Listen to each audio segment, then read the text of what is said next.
Part एक सूखी कुंजी।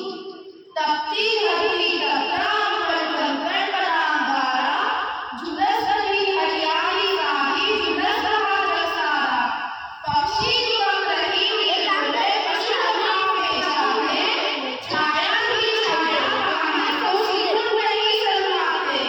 छाया सड़कों पर सन्नाटा, अभी चिड़की गर्मी, सूख गई है धूप की लहरें खेती धानी।